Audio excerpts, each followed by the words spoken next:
जब उसकी नजर सामने गई, उस लड़की के सिर के ऊपर 70 का अंक देखकर शेनैन चौंक गया। उसने हैरानी से कहा, अरे यार, इसके पास भी नंबर है और टीचर से भी ज्यादा। फांग मिनुई के बगल में बैठी लड़की ने शेनैन की तरफ चुपचाप देखा और फुसफुसाकर कहा, मिन, तुम्हें पता है शेनैन को उसकी गर्लफ्रेंड ने छोड़ दिया। फांग मिनुई ये सुनकर चौंकी। उसकी दोस्त ने आंख मारी और कहा, शेनैन। फांग कुछ समझ पाती उससे पहले ही जब वह शेनैन के पास से गुजरी तो बिना कुछ कहे उसकी तरफ देखती हुई आगे बढ़ गई, जैसे कुछ पक्का करना चाहती हो। उसकी दोस्त ने फिर कहा, ओरिएंटेशन के मिलिट्री ट्रेनिंग के दौरान जो तुमने उससे बात करने और पानी देने की कोशिश की थी वो नहीं करना चाहिए था। पैसे वाला है ये तो समझ आता है, पर दिवालिया होने के बाद भी इतना घमंड, कोई भी ब्रेकअप कर देता। अच्छा हुआ तुम दोनों में प्यार व्यार नहीं था, वरना 3 साल बर्बाद हो जाते। फांग मिनुई ये सब सुनकर बस चुपचाप सांस भरती है, कुछ कह नहीं पाती। उधर शेनैन अब भी फांग को देख रहा था, सोचता हुआ, इतनी जल्दी नंबर कैसे गिर रहा है? इतनी आसानी से तो ऐसा मौका नहीं मिलता। उसका फेवरेबिलिटी स्कोर धीरे धीरे 72 से घटकर 19 हो गया। वो थोड़ा घबरा गया। नहीं, ऐसे बैठे बैठे तो कुछ नहीं होगा, लेकिन रूममेट की भावनाओं का भी ख्याल था, इसलिए उसने पूछा, हांग हाबा,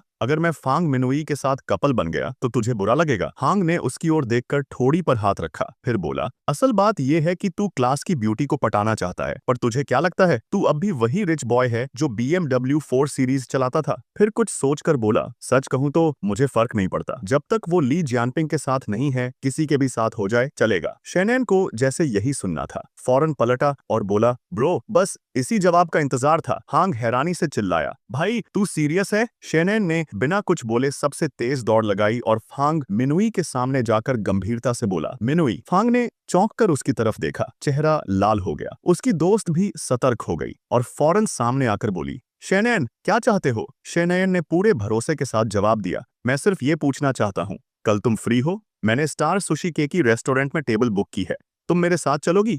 फांग अचकचा गई, चेहरा और लाल हो गया। मन ही मन सोचने लगी, ये मुझे खाने पर बुला रहा है? उसकी दोस्त ने शक से पूछा, सुशी? वही रेस्टोरेंट जहां एक बार का खर्च 1000 युआन से ऊपर होता है, पैसे हैं तेरे पास? शेनैन ने उसकी बातों को पूरी तरह नजरअंदाज किया, सिर खुजलाते हुए मुस्कुराया, खाने के बाद थोड़ी वॉक भी करेंगे, और हाँ, मेरी बहन के लिए बर्थडे गिफ्ट लेना है, तुमसे मदद चाहिए, अगर हो सके तो कल सुबह जवाब दे देना। इतना कहकर वो हाथ हिलाता हुआ चला गया। हांग ये सब देखकर अवाक रह गया।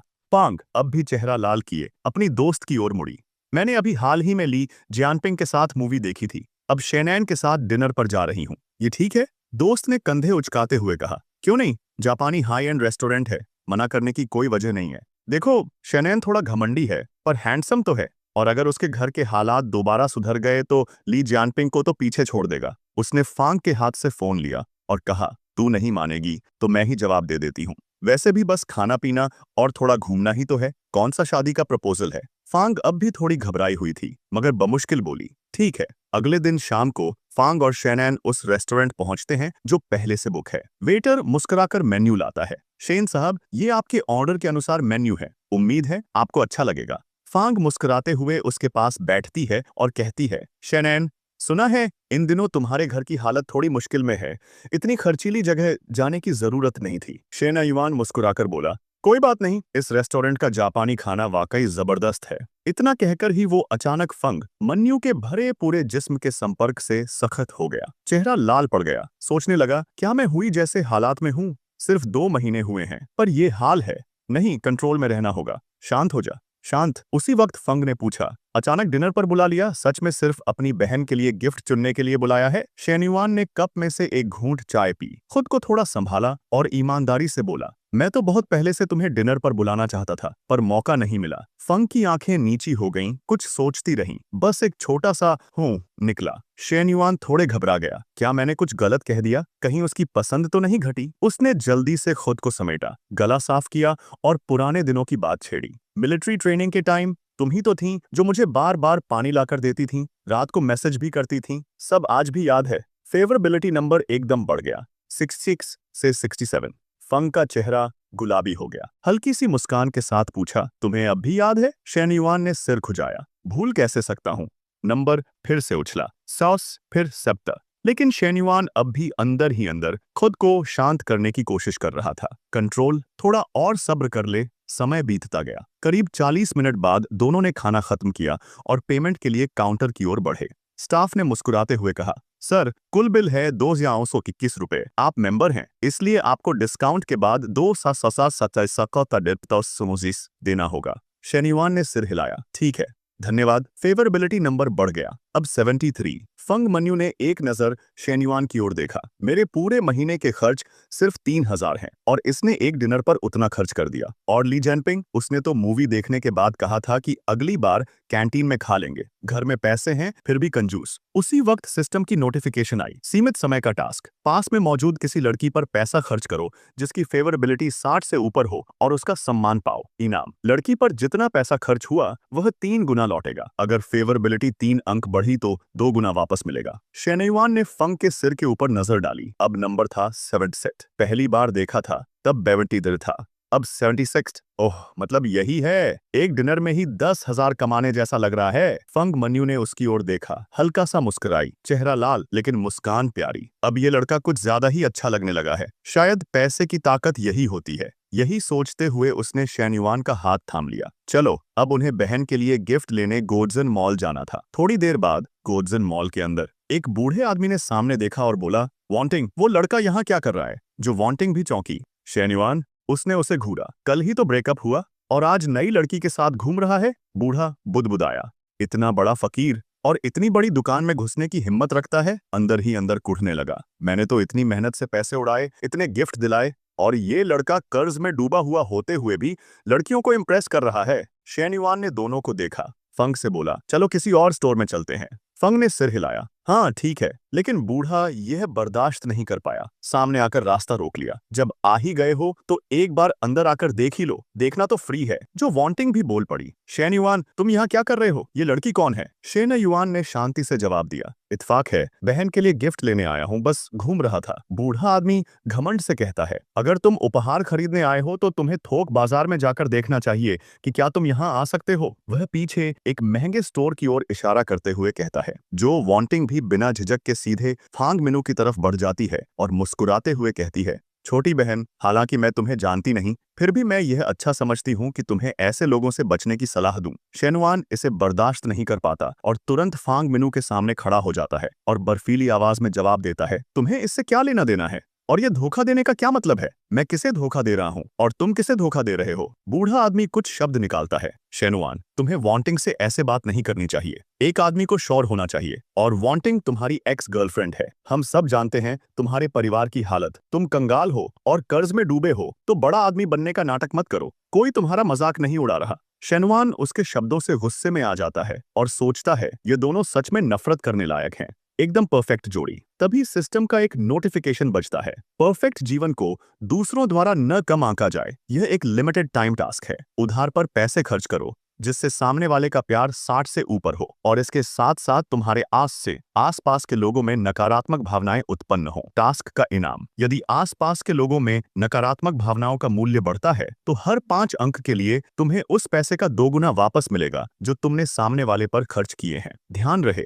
यह टास्क पैसे खर्च करने के समय के रिटर्न के साथ जुड़ सकता है। इस समय जोड़ी के 2 लोग भी अपने अपने नंबर दिखाते हैं, 23 और 30 फीस। शेन्युआन को जैसे ही ये समझ आता है, वह मुस्कुराते हुए सोचता है, पहले मैंने सोचा था कि इन दोनों का थोड़ी इज्जत बचाकर निकल जाऊं ताकि इन्हें भी शर्मिंदा न करना पड़े, लेकिन ये दोनों तो परेशानी ही पैदा करना चाहते हैं। अब जब सिस्टम ने टास्क दिया है तो फिर मुझे पीछे हटने का कोई कारण नहीं है। शेन्युआन धीरे से फांग मिनू का हाथ पकड़ता है, मुस्कुराते हुए आगे बढ़ता है और कहता है, ठीक है, चलो अंदर चलते हैं और थोड़ा शॉपिंग करते हैं। डिजाइनर स्टोर के अंदर 2 रिसेप्शनिस्ट आपस में गपशप कर रहे होते हैं और शेन्युआन को देख उसे सलाम करते हैं क्योंकि वह यहाँ के पुराने ग्राहक हैं। एक लड़की कहती है, मैं नहीं जा रही, जो भी हो, वह तो कंगाल सेकंड जनरेशन है। पिछली बार तो मैं ही सब कुछ संभाल कर आई थी, लेकिन उसने कोशिश की थी और फिर नहीं चुकाया। अब तुम्हारी बारी है। रिसेप्शनिस्ट धमकी देती है, मैंने कहा है कि तुम जाओ तो जाओ। जो वांटिंग स्टोर के चारों ओर देखती है और एक बैग उठाकर आदमी को देती है, हनी, मैं देख चुकी हूँ, क्या तुम इसे पे कर सकते हो? रिसेप्शनिस्ट यह सुनकर खुश हो जाती है और कहती है, जल्दी से मिस जो, कृपया इंतजार करें। दूसरी रिसेप्शनिस्ट भी जलन से सोचती है, एक उच्च गुणवत्ता वाली कस्टमर जो हमेशा पे करती है वो मेरी है। सर, एक गरीब कस्टमर जो कुछ नहीं खरीदता वह मेरी है। फिर वह मिस जो के पास जाती है और तारीफ करती है, मिस जो, आपकी आंखें बहुत सुंदर हैं। यह बैग आपके व्यक्तित्व से बिल्कुल मेल खाता है, बिल्कुल ऐसे ग्राहकों की तरह जो बिल्कुल टेढ़े होते हैं। दूसरी रिसेप्शनिस्ट ज्वेलरी निकालकर मिस जो से कहती है, यह सेट भी आपके बैग से मेल खाता है, क्या आप इसे ट्राई करना चाहेंगी? यह आप पर बहुत अच्छा लगेगा, बस थोड़ा महंगा है। अगर इसे जोड़ लिया जाए तो कुल मिलाकर 1000 युआन हो जाए। शेनवान इस ओर ध्यान नहीं देता। वह फांग मिनुकित को देखता है और धीरे से कहता है, फांग मिनु, मेरे लिए पैसे बचाने की कोई जरूरत नहीं है। फांग मिनु यह सुनकर बैग की तरफ इशारा करती है।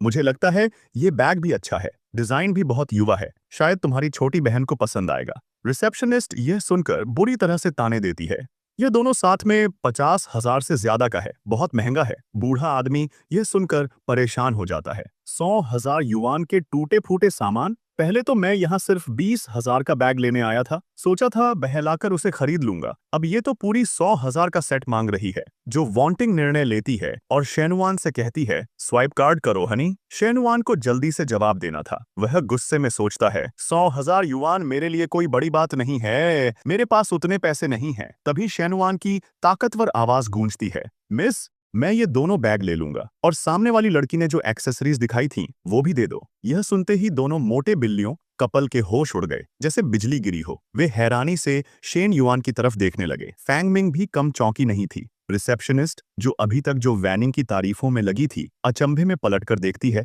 ये एक्सेसरीज भी ले रहा है, क्या इसे पैसे नहीं चाहिए? घमंड से भरी रिसेप्शनिस्ट का पूरा बदन खुशी से कांपने लगा। कैलकुलेटर दबाते हुए वह बोली, मिस्टर शेन, दोनों बैग्स और एक्सेसरीज मिलाकर कुल 1,31,000 रुपए हुए। शेन युआन मन ही मन मुस्कुराया। मजेदार है, खाने के बाद जो वापसी मिली वही इसके लिए परफेक्ट है। उसने एक साधारण कार्ड निकाला और बेपरवाही से कहा, इससे पेमेंट करो। रिसेप्शनिस्ट खुशी से झूम उठी, जी जी, मैं अभी पैक कर देती हूँ। उसकी आंखों में आंसू आ गए। मैंने सोचा आज काम बेकार चला जाएगा, लेकिन इसने न सिर्फ 2 बैग्स लिए बल्कि एक्सेसरीज भी ऊपर से। एक ही ऑर्डर में 1,30,000। ये मिस्टर शेन पहले से भी ज्यादा दिलदार और बेपरवाह है। जो वैनिंग का मुंह मिर्ची खाने जैसा कड़वा हो गया, वह सच्चाई स्वीकार नहीं कर पा रही थी। चीख कर बोली, शेन युआन, तुम्हारा परिवार तो बर्बाद हो गया था, इतने पैसे कहां से आए? उसके पीछे खड़ा आदमी बोला, शायद कर्ज लेकर आया है ना? शेन युआन ने भौहें चढ़ाईं और ठंडे स्वर में कहा, जो सोचना चाहो सोचो, मेरे पास पैसे की कमी नहीं। या फिर तुम्हारे लिए भी एक बैग खरीद दूं? बस 20 से 25,000 की तो बात है, मामूली सी रकम है। यह सुनकर बूढ़े आदमी को लगा जैसे उसका दिमाग फटने वाला है। शेन युआन ने और जोड़ा, एक बात और, स्टाइल के साथ साथ दिल भी बड़ा होना चाहिए। वो तुम्हारी ऑडी 88 तो 6 से 7 लाख की है ना? तुम्हारे लिए तो ये छोटी सी रकम कुछ भी नहीं। जो वैनिंग हार नहीं मानना चाहती, उसने अपने पार्टनर को धकियाते हुए कहा, जानू, जल्दी दिखाओ ना अपना दम, इसे मत जीतने दो। लेकिन आदमी गुस्से में सोच रहा था, मेरी ऑडी तो ईएमआई पर है, ये बात वैनिंग को पता नहीं चलनी चाहिए, ये बच्चा मुझे पागल कर देगा। वह बेचैनी से फोन निकालकर बोला, अरे रुको, मुझे एक कॉल आ रही है। जो वैनिंग बेसब्र होकर चिल्लाई, जानू, तुम क्या कर रहे हो? पीछे खड़ी रिसेप्शनिस्ट भी गपशप करने लगी। आदमी जोर जोर से बोलता हुआ बाहर भागा। किसने फैसला ले लिया? मैंने कहा था ना, 100 मिलियन से ऊपर के प्रोजेक्ट्स मेरी बिना मर्जी के नहीं हो सकते। जो वैनिंग ने दांत पीसते हुए कहा, शेन युआन, तुम्हारी हिम्मत। शेन युआन उनकी बेइज्जती और गिनती बढ़ते कुत्ते जोड़े को देखकर सोचता है, अच्छा, नेगेटिव इमोशंस का टारगेट पूरा हो गया, इनसे बहस करने का कोई फायदा नहीं, टास्क पूरा करना काफी है। पेमेंट करने के बाद शेन युआन ने एक बैग फैंग मिनुई की तरफ बढ़ाते हुए कहा, मिनुई, ये तुम्हारे लिए है। फैंग मिनुई चौंक गई, हाथ हिलाते हुए बोली, नहीं शेन युआन, ये बहुत कीमती है। शेन युआन ने बैग उसे थमाते हुए कहा, कोई बात नहीं, बस एक बैग है, मेरे साथ रहकर तुम्हें उन 2 बेकार लोगों से ताने सुनने पड़े, ये मेरी तरफ से सॉरी है। मुझे भी शर्म आ रही है, इसे मेरी माफी समझिए, कृपया इसे स्वीकार करें। मैं आपसे विनती करता हूँ, इसे स्वीकार कर लीजिए। फंग मिन हिचकिचाते हुए स्वीकार करता है, ठीक है, तो धन्यवाद। शेन युआन खुशी से कहता है, इतनी जल्दी धन्यवाद मत कहो, तुम्हारे लिए ये सब भी है। फंग मिन हैरानी से पूछता है, ये तुम्हारी छोटी बहन के लिए नहीं है? शेन युआन धीरे से जवाब देता है, मुझे नहीं पता उसे पसंद आएगा या नहीं, लेकिन मुझे पता है तुम्हें ये बैग पसंद है। बाहर से वो ये कहता है, लेकिन मन में सोचता है, क्या मजाक कर रहे हो? सच में उस छोटी शैतान के लिए खरीदूंगा? वो बच्चा पैसा बर्बाद करने के लिए मुझे डांटेगा और सुविधाजनक रूप से मेरे माता पिता से शिकायत करेगा। शुरू से ही ये दोनों बैग तुम्हारे लिए खरीदे गए थे, जल्दी स्वीकार करो। इन्हें स्वीकार करने के बाद मैं आज रात वापसी कर सकता हूँ। फंग मिन पीछे हटता है, सोचता है, एक ही बहुत ज्यादा है और अब तुम पूरा सेट स्वीकार कर रहे हो। क्या इससे उस पर बुरा प्रभाव नहीं पड़ेगा? लड़की शर्मीली होकर कहती है, नहीं शेन युआन। ये लड़की के बोलने से पहले ही शेन युआन उसका हाथ पकड़कर मुस्कुराते हुए कहता है, कोई बात नहीं, ये तो बस शुरुआत है, हमारे पास अभी बहुत समय है, इसे स्वीकार करो। अगर तुम फिर से मना करोगी तो मैं उदास हो जाऊंगा। उसके उत्साही निवेदन के साथ लड़की तुरंत बाकी बैग भी स्वीकार कर लेती है। सिस्टम संदेश बजता है, कार्य पूरा करने पर बधाई हो। इस कार्य में कुल 15 नकारात्मक अंक थे।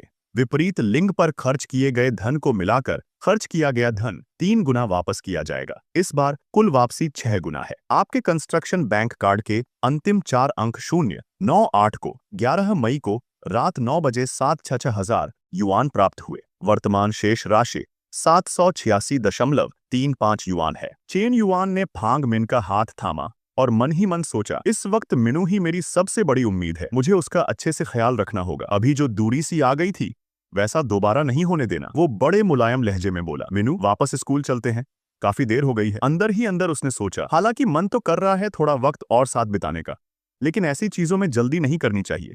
जब होना होगा खुद ही होगा। हांग मिन भी उसके इस रवैये से थोड़ा प्रभावित हुई। उसके मन में आया, यान तो पूरी तरह अलग है ली जेन पेंग से, उसने तो बार का जिक्र तक नहीं किया, वरना शायद मैं खुद भी चली जाती। थोड़ी देर बाद चेन युआन साउथ हॉस्टल पहुंचा। उसी वक्त ऊपर से कुछ लड़के नीचे उतरते हुए जोर जोर से जेन पेंग की तारीफों के पुल बांध रहे थे। कमाल है यार, बिना शोर किए क्लास की सबसे सुंदर लड़की को सेट कर लिया। हम सब तो अब तक सिंगल हैं और तू इतना आगे निकल गया। इस खुशी में पार्टी तो बनती है, वो भी शानदार वाली। लीन पेंग ने जानबूझकर ऊंची आवाज में कहा, इस बार पूरी क्लास को बुलाएंगे, मजा आएगा। चेन युआन चुपचाप सुनते हुए अपने कमरे में चला गया। अंदर एक रूममेट परेशान सा बैठा था। रिसीवर रखते हुए बोला, सब सुना क्या? वो कमीना ली जेनपेंग अभी क्लास ब्यूटी के साथ फिल्म देखकर आया है और पूरे कॉलेज को बताने पर तुला है।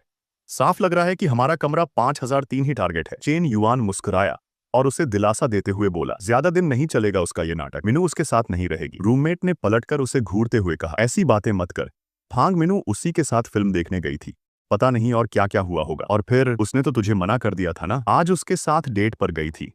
इससे साफ है कि अब वो लीन पेंग के साथ ही है। चेन युआन चुपचाप बिस्तर पर बैठ गया, कुछ नहीं बोला, बस कंप्यूटर चालू किया और खाते की रकम पर नजर डाली। सोचने लगा, इतनी जल्दी नई इनकम आ भी गई, शायद कल घर जाकर जरा हालात देख लूं। दृश्य परिवर्तन, चेन युआन का घर। एक भारी भरकम आदमी कुर्सी पर बैठा है। उसे देखकर बोला, शिया युआन आ गया तू? वो आदमी है उसका चाचा चेंडे। चेन युआन अंदर आया और ठंडे स्वर में बोला, नमस्ते चाचा। पिता ने धीरे से कहा, बात चल रही है बेटा, तू जरा अपने कमरे में जा। चेन युआन कमरे में चला गया, लेकिन बाहर से अब भी पिता की आवाज आ रही थी, भाई मैं तेरी मजबूरी समझता हूँ, लेकिन फिर भी मैं चाहता हूँ तू थोड़ा और वक्त दे। जो सामान है उससे कर्ज का बड़ा हिस्सा चुका सकता हूँ, पहले एक किस्त दे देता हूँ। चेंडे ने जिद भरे अंदाज में कहा, एक किस्त से कुछ नहीं होगा, इन 2 दिनों में मैंने रोज भाग दौड़ की है, अब की बार सब कुछ एक साथ चाहिए। चेन युआन की माँ अब चुप नहीं रह सकी, तेजी से बोली, चेन कोई ऐसे उधार नहीं वसूलता, जब तेरे पास कार धोने के भी पैसे नहीं थे तब हमने ही 3 लाख दिए थे और कभी तुझसे वापस मांगा क्या? अब हमने तुझसे सिर्फ 2 लाख लिए और तू 3 बार तगादा कर चुका है, क्या मतलब है इसका? पिता बीच में बोले, बस करो,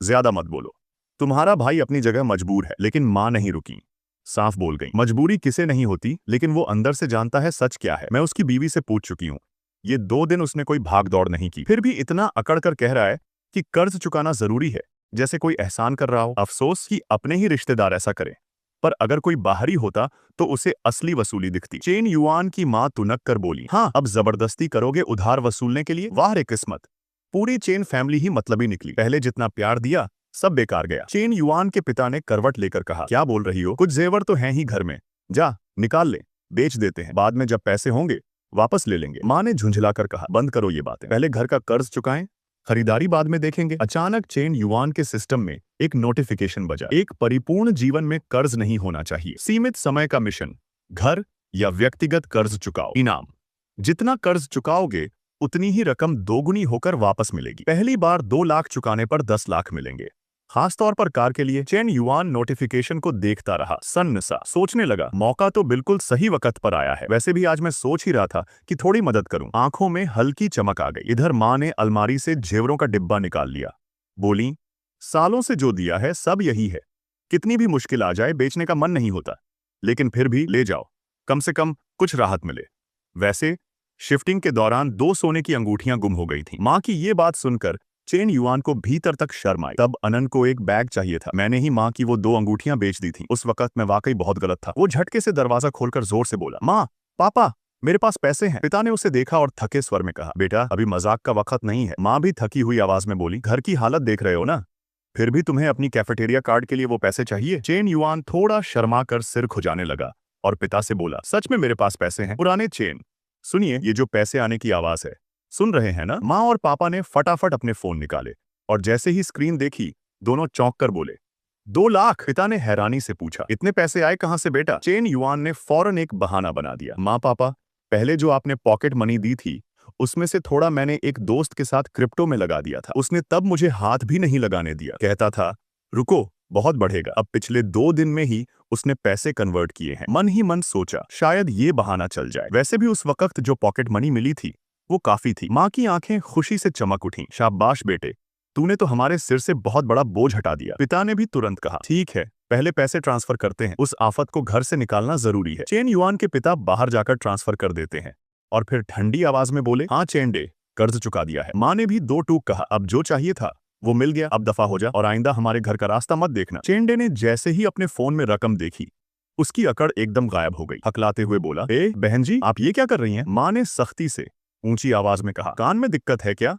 साफ साफ कहा, निकल जा। इसके बाद उसे खुद जाने की जरूरत नहीं पड़ी। चेन युआन के माता पिता ने उसे धक्के मारकर बाहर निकाल दिया। वो दरवाजे पर खड़ा रह गया, अंदर झांकते हुए, ये क्या हो गया? मेरा भतीजा ही तो उधार में था, अब मैं ही बाहर खड़ा हूँ। बाहर करीब 10 करोड़ का कर्ज पड़ा है। मैंने सोचा था कि वो आखिरकार पैसों की तंगी में फंस ही जाएगा, इसलिए जल्दी वसूली करने आ गया। लेकिन इतनी जल्दी कर्ज कैसे चुका दिया? क्या उसके नए बिजनेस ने सच में कमाना शुरू कर दिया है? लगता है अब फिर से अमीर बनने वाला है। ये सोचते हुए चेन डे को जोर का पछतावा हुआ। उसने अपने गाल पर खुद ही तमाचा मारा। अब इसके बाद उससे नजर कैसे मिलाऊंगा? मैं आज आया ही क्यों था? धत्त तेरी। होस्ट ने पहला कर्ज चुकाने का लक्ष्य पूरा कर लिया है। इनाम तुरंत जारी किया जा रहा है।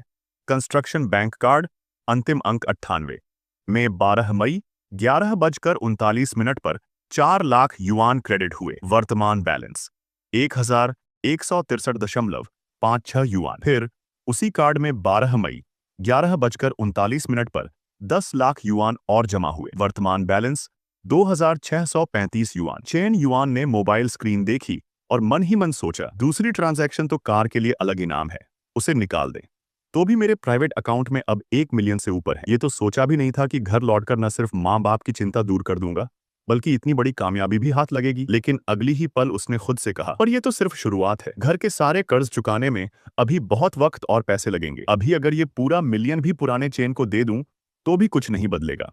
सबसे समझदारी यही होगी कि इस पूंजी का सही इस्तेमाल करूं और इससे और ज्यादा कमाई करूं। वो अपनी माँ और पापा की तरफ देखता है। दोनों की आंखों में आंसू हैं, लेकिन चेहरे पर राहत और खुशी की चमक है। चेन युआन पास ही बैठा सोचने लगा, गिनती करूं तो अभी सिर्फ 20,000 ही पुराने चेन को और दे सकता हूँ। फिर उठकर माता पिता के पास गया और बोला, पुराने चेन, मेरे पास अभी भी थोड़ी रकम बची है, लगभग 2,10,000। क्या अभी तुरंत उसकी जरूरत है? माँ ने हाथ हिलाकर कहा, फिलहाल तो लगता है कि अभी जरूरत नहीं पड़ेगी, बाकी उधार ज्यादा जरूरी नहीं है। तभी पुराने चेन की गर्दन अचानक शर्म से लाल हो गई। थोड़ा झिझकते हुए बोले, अरे वो बेटा 5,10,000 दे सकता है क्या अभी के लिए? चेन युआन मुस्कुराया, बस यही बात तो सुननी थी पुराने चेन, यही तो सही एहसास है। वो खुद को याद करता है, जब मैं इनसे पैसे मांगता था बिल्कुल ऐसा ही चेहरा बनता था मेरा। सोचते हुए हंस पड़ा, विरासत नाम की चीज भी क्या गजब है, कहीं ना कहीं वही आदतें दोहराई जाती हैं। लिया मुस्कुराई, हाँ, आज दोपहर की क्लास कैंसिल हो गई थी। चेन युआन उत्साह से थोड़ा आगे बढ़कर बोला, आज रात फ्री है? एक डिनर की ट्रीट देना चाहता था। पिछली बार आपने मुझे खाना खिलाया था,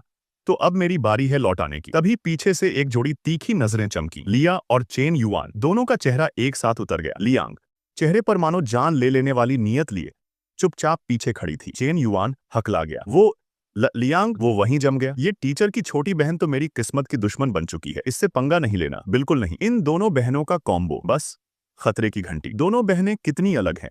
बड़ी वाली तो एकदम नरम दिल, लेकिन लियांग सख्त और हमेशा सतर्क। लियांग ने आंखें सिकोड़कर चेन युआन को घूरा। उसकी नजर से घबराकर चेन युआन एकदम पसीने पसीने हो गया। फिर फौरन पलटा और हकलाते हुए बोला, वो टीचर। अचानक याद आया कि स्कूल में कुछ काम रह गया है, शायद आज रात फ्री नहीं रह पाऊं। डिनर वाला प्लान फिर कभी कर लेंगे, मैं चलता हूं। और वो वहां से बिजली की रफ्तार से निकल गया। पीछे लियांग ने गंभीर चेहरे से लिया से कहा, मैंने पहले ही कहा था इस लड़के की नीयत ठीक नहीं है। लिया ने हल्की सी आवाज में जवाब दिया, शायद वो वाकई सिर्फ खाना खिलाना चाहता हो, और अगर कुछ और सोच भी रहा हो तब भी मैं कोई हाँ नहीं कहने वाली। उधर चेन युआन सड़क पर चला जा रहा था, मन ही मन सोचते हुए, उफ कितनी गर्मी है आज। बिल्कुल खोया खोया सा अतीत में चला गया। तब कार में घूमा करता था, ऐसे ही चलता रहता, कितना कूल और आरामदायक होता था जाउटिंग के साथ। अब भी याद करके अच्छा लगता है। अचानक उसे कुछ याद आया, जेब से फोन निकाला और सोचा, रुको, मेरे पास तो अभी भी कार खरीदने के लिए अलग से पैसे हैं और मैंने अभी तक उनका इस्तेमाल नहीं किया। ऐसे तो सिस्टम की भी इज्जत नहीं रह जाएगी। थोड़ा सोचते हुए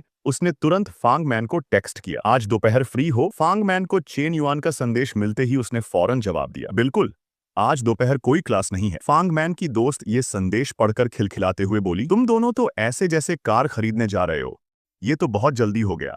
आज रात डॉर्म वापस नहीं आ रही हो क्या? मुझे बताओ बताओ। फांग मैन शर्माते हुए बोली, बकवास मत करो, हम तो डेट पर भी नहीं जा रहे। उसकी दोस्त चिढ़ाते हुए बोली, हमारी मिनू कितनी लकी है, एक अमीर सोने की कछुए को तो पकड़ा ही, और वो भी ऐसा हैंडसम। उस लड़के चेन युआन को तो अच्छा खासा सौदा मिल गया। फिर दोस्त ने मजाक करते हुए फांग मैन के सीने पर हल्का सा हाथ मारा। फांग मैन झेंपते हुए बोली, अरे रुको, क्या कर रही हो? 1 घंटे बाद एक टॉप लेवल 4S डीलरशिप में एक कर्मचारी उन्हें आते हुए देखता है और स्वागत करता है। स्वागत है, मैं आपकी किस तरह मदद कर सकता हूँ? क्या आप कार देखने आए हैं? किस तरह की कार देखना चाहते हैं? तभी एक और लड़का उनके पास आता है, चेहरा लाल और आंखों में उलझन के साथ। मिनू, तुम यहाँ क्या कर रही हो? फांग मैन मुड़ी और हल्की आवाज में बोली, ओह सीनियर चिन। उसके मन में विचार आया, चिन यांगंग, वो सीनियर जो कभी मुझे हाई स्कूल में डेडिकेटेड था, अब ये यहाँ क्यों है? वो लड़का उनके पास आकर फांग मैन से पूछता है, मिनू ये कौन है?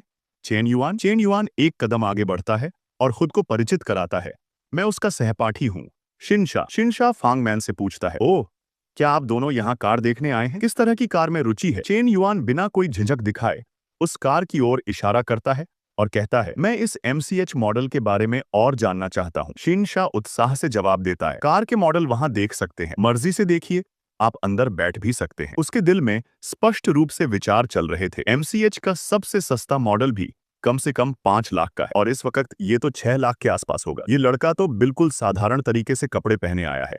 हाँ, अगर पैसे नहीं है तो बस है, और ऐसे लड़कों को 4S स्टोर में लाकर कोई दिखावा करने का क्या फायदा? फिर उसकी नजर फांग मैन पर जाती है और सोचता है, मिनू आज भी कितनी खूबसूरत है, वही पुरानी देवी जैसी खूबसूरती, वही आकर्षण जैसे पहले मैं उसे चाहता था। अब मेरी सैलरी 10,000 से ऊपर है, मैं एक अच्छा सेल्स पर्सन बन चुका हूँ और 2 लाख की होंडा एकॉर्ड से ऑफिस आता हूँ। आजकल लड़कियां ऐसे लड़कों को ही पसंद करती हैं जो लड़कियों के लिए टॉप चॉइस होते हैं। वो बस खड़ा रहकर तरह तरह के ख्यालों में खो जाता है। फिर फांग मैन के पास जाकर कहता है, मिनू बहुत समय हो गया, क्या तुम आज रात फ्री हो?